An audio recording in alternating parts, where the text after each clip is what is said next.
नमस्कार, मैं हरेंद्र कुमार आप सभी का स्वागत करता हूं अपने खास कार्यक्रम बिजनेस डायरी में। यह वीकली बेस पर है और हर सप्ताह आज के ही दिन रेगुलर बेस पर ये प्रोग्राम आपको देखने को मिलेगा। तो आज हम बात करेंगे डिजिटल करेंसी के बारे में हम बात करेंगे और कितने देश इसकी तैयारी में लगे हुए हैं लॉन्च करने के लिए, इस पर बात करेंगे विस्तार से। और इसके अलावा इसके जो दो पहलू हैं, एक नफ़ा और एक नुकसान, तो उस पर भी बात करेंगे। तो सबसे पहले हम समझते हैं जो अभी हमारे पास मुद्रा है उसको समझते हैं। तो जैसे एक बार उदाहरण के तौर पर हम समझते हैं कि ये मेरे पास 100 रुपीज़ है और मेरे पास ये 10 रुपया है।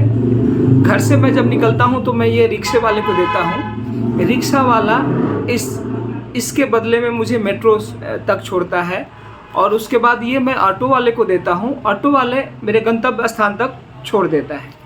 अब चूँकि ऑटो वाले और रिक्शे वाले दोनों इस रुपये को, मूल्य को कहीं ना कहीं खर्चा करते हैं, चाहे वो भोजन के लिए हो, राशन के लिए हो, अलग अलग तरीके से वो खर्च करते हैं अपने ज़रूरत के हिसाब से।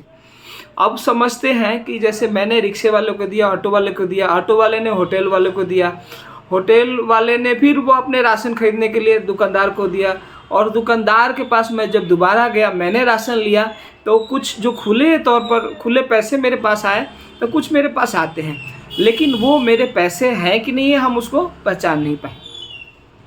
अब हम इसके दूसरे पहलू को समझते हैं कि इसकी जो प्रिंटिंग होती है उसमें भी खर्च लगता है, एक हाथ से दूसरे हाथ टच होता है। तो आप भी समझते हैं, कोरोना ने हमें सबक भी सिखा दिया है। तो एक तरफ हम डिजिटल करेंसी को समझते हैं और दूसरी तरफ हम जो अभी हमारे पास मुद्रा है फिजिकल फॉर्म में उसको समझते हैं। तो 4-5 हाथों से एक दिन में एक मुद्रा ने अपने आप को रोटेट किया, एक जगह से दूसरी जगह मूव किया। तो क्या हम बिना डिजिटल उस रुपये को पहचान पाएंगे या ट्रैक कर पाएंगे? ये संभव नहीं है, इसमें खर्चा भी है।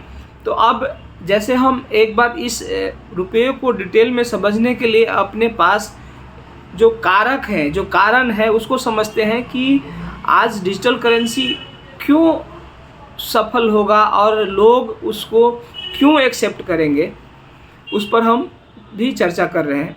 तो उसको समझने के लिए एक बार हम थोड़ा सा पीछे चलते हैं और देखते हैं कि एक जो हमारा पेमेंट सिस्टम है वो क्या है। तो 1990 में हमारा जो पेमेंट ईसीएस सिस्टम आया, जैसे आपने गाड़ी ली लोन चुकाने के लिए तो ईसीएस आपके खाते से कटना शुरू हुआ।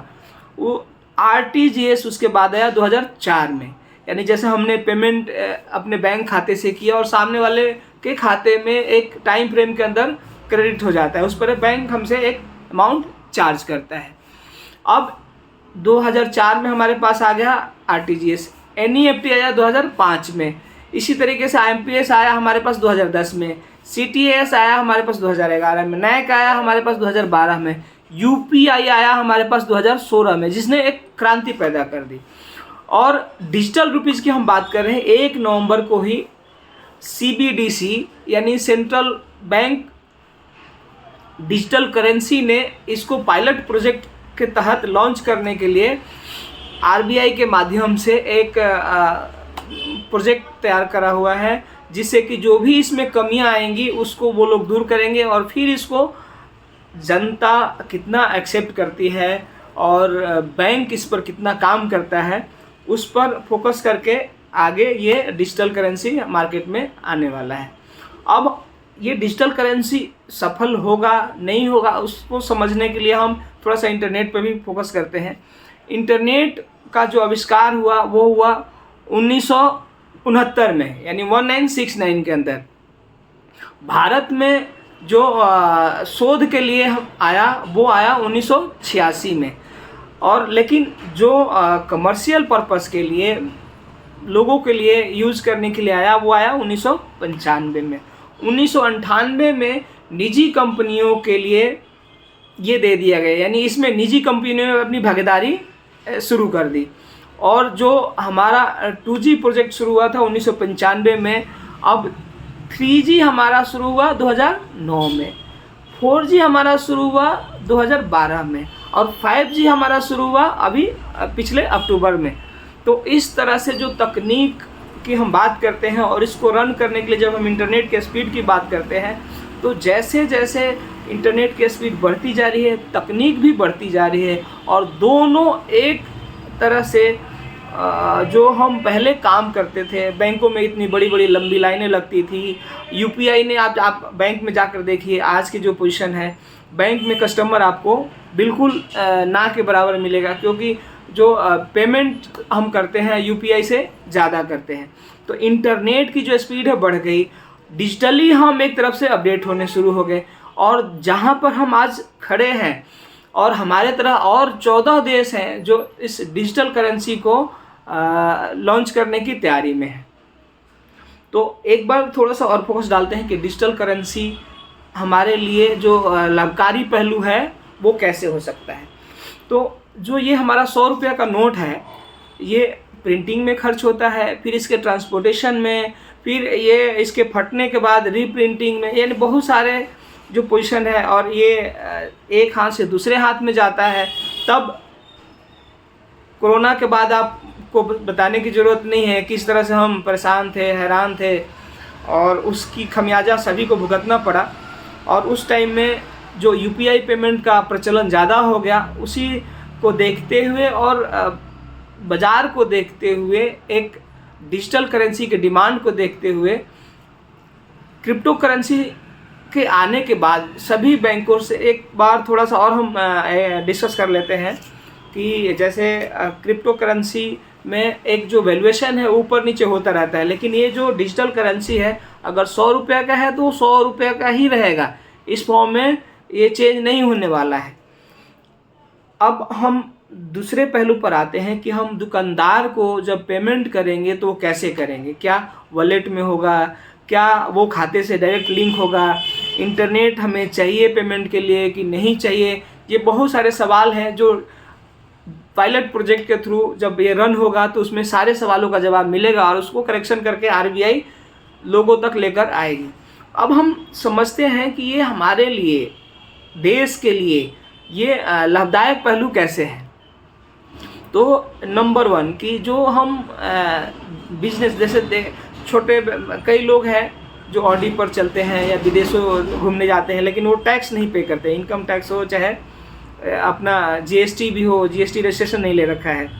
तो उस कंडीशन में जब ये डिजिटल करेंसी एक जगह से दूसरी जगह मूव होगा, दूसरी जगह से तीसरी जगह मूव होगा, तीसरी जगह से चौथी जगह मूव होगा, तो उसका पूरा ट्रैक है। अब आपका पैन आधार से लिंक है, उसका ट्रैक इनकम टैक्स के पास है। बैंक ट्रांजैक्शन करता है और वो आप खाता आपके पैन से लिंक है, उसका ट्रैक आपका जीएसटी डिपार्टमेंट करता है। बैंक जब भी ट्रांजैक्शन करता है, हैवी ट्रांजैक्शन करता है, वो आरबीआई को रिपोर्ट करता है। आरबीआई, सीबीडीटी, इनकम टैक्स और जीएसटी डिपार्टमेंट दोनों को रिपोर्ट करता है। तो इस तरीके से एक जो ट्रांजैक्शन है ट्रैक हो रहा है, और अब जो रुपया है वो भी ट्रैक होने वाला है, यानी डिजिटल करेंसी है वो भी ट्रैक हो रहा है। तो एक तरह से जो टैक्स की चोरी है ये काफ़ी हद तक बंद होने वाली है। अब हम दूसरे पहलू पर आते हैं, बैंक मजबूत होंगे कैसे, कि जो हमारे पास प्रिंट फॉर्म में रुपया है, हार्ड फॉर्म में रुपया है, वो बैंकों के पास जाएगा और बैंक उसको डिजिटल करेंसी के तौर पर आपके वॉलेट में या दूसरे माध्यम से वो आपके पास रहेगा। तो जो फिजिकली रुपया चला गया बैंक में और वो डिजिटल करेंसी के रूप में आया, तो वहाँ से ये रुपया जब भी आप लेन देन करेंगे वो ट्रैक होता रहेगा। आपने किस पर्पज़ के लिए दिया, कहाँ दिया, किस ट्रांजैक्शन में, किस वॉलेट में घूम रहा है, ये आप देखते रहेंगे। तो ये तो हो गया कि बैंक में ज़्यादा पैसा रहेगा, बैंक मजबूत रहेगा। जब बैंक से मजबूती आएगी, बैंक से लेन देन होगा, तो जाहिर सी बात है बैंकों का प्रॉफिट बढ़ेगा। प्रॉफिट बढ़ेगा तो उनके शेयर भी बढ़ेंगे। अब हम आ जाते हैं, जैसे जैसे ट्रांजैक्शन ऑनलाइन होता जाएगा उसी हिसाब से अपना बिजनेस भी बढ़ता जाएगा। जैसे जैसे बिजनेस बढ़ेगा उसी हिसाब से जो ईपीएफ का पैसा है, जो एलआईसी का पैसा है, वो घूम के शेयर मार्केट में जाएगा बैंकों के माध्यम से। तो जाहिर सी बात है बैंक जो पिछले सालों में बहुत देखा गया कि शेयर नीचे की तरफ आया, बैंक बहुत कमज़ोर होते गए, तो आने वाला समय डिजिटल करेंसी से बैंकों को मजबूती प्रदान करेगा। अब हम समझते हैं कि जो भारत का इकोनॉमी है कैसे मजबूत होगा। अब चूंकि हम रियल टाइम जो पेमेंट कर रहे हैं वो काफ़ी तेज़ी से कर रहे हैं। और सपोज करो कि लाइट चली गई और आप राशन की दुकान पे खड़े हैं, तो वहाँ पे आप टॉर्च जलाते हैं और जेब से पैसा निकाल के राशन वाले को पे कर देते हैं। लेकिन अब पायलट प्रोजेक्ट में इस चीज़ को ध्यान में रखते हुए आरबीआई और भारत सरकार और सीबीडीसी इस पर काम करेंगे कि उसमें वॉलेट के माध्यम से हम पे कर सकते हैं कि नहीं कर सकते। इस तरह की जो भी परेशानियाँ आएंगी उस पर ये लोग काम कर रहे हैं। करप्शन पर चोट जो सबसे मेन चीज़ है, जिससे कि अपना बजट भी बढ़ रहा है, बजट में जो फंड फ्लो होगा वो बहुत बड़ा होने वाला है। क्यों? क्योंकि जो ये करप्शन पर चोट होने वाला है, जो आपका रुपीज़ है, मुद्रा है, ये करेंसी है, ये ट्रैकिंग सिस्टम में जो जिस सॉफ्टवेयर से डेवलप किया गया है वो डेफिनेटली उसको ट्रैक करेगा कि ये रुपीज़ किधर जा रहा है, कैसे घूम रहा है, किससे आ रहा है। एक उदाहरण के तौर पर समझते हैं। सपोज़ कीजिए कि मनरेगा का एक प्रोजेक्ट है, मनरेगा का 1 लाख का प्रोजेक्ट है। 1 लाख के प्रोजेक्ट में काम करने के लिए आपको पहले कमीशन देना पड़ता है। कमीशन आप जेब से नहीं देते हैं, आप क्या करते हैं, जिस लेबर के खाते में पैसा आता है उसी से बोलते हैं कि अपना उस खाते में से अपना 10% रखो, बाकी पैसा दो। उस 90% को कुछ पैसा आप रखते हैं और कुछ जो जिसने काम ग्रांट किया है प्रखंड स्तर पर, जिसने पैसा आपसे लिया है, उसको आप वापस कर देते हैं। अब चूंकि डिजिटल फॉर्म में होगा, उसके खाते में चला जाएगा पैसा। फिर वो जैसे ही ट्रैक होगा कि वो वहाँ से एक ही व्यक्ति के पास जा रहा है, उसके पास जा रहा है, उसके पास जा रहा है, तो जाहिर सी बात है वो ट्रैक हो जाएगा कि ये पैसा फलाने व्यक्ति ने करप्शन के तौर पर उसको अपने पास एक्सेप्ट किया है। तो इस तरह से सभी पैसों का, यानी जितने भी डिजिटल करेंसी है, इसमें एक खास बात और ध्यान रखी गई है कि जो छोटे मुद्रा हैं, छोटे मुद्रा को भी 40% छोटे जो नोट हैं उसको लगभग 40-40% फॉर्म में रखने जा रहे हैं। और बाकी बहुत सारे चीज़ बदलाव के साथ आएगा। जैसे जैसे पायलट प्रोजेक्ट में लोगों की परेशानियां रूबरू होंगी, उस पर सुधार होगा, और सुधार होने के बाद ये जो डिजिटल करेंसी है हमारे बीच आएगा। तो उम्मीद करता हूँ मेरा वीडियो पसंद आया होगा। अगर वीडियो पसंद आया होगा, यूट्यूब चैनल पर देख रहे हैं तो नीचे जो बेल आइकन है उसको प्रेस कर दीजिए, जिससे कि मेरे जो वीकली बेस पर बिजनेसदारी मैं अपना रिपोर्ट लेकर आऊँ आप लोगों के बीच अच्छा लगे।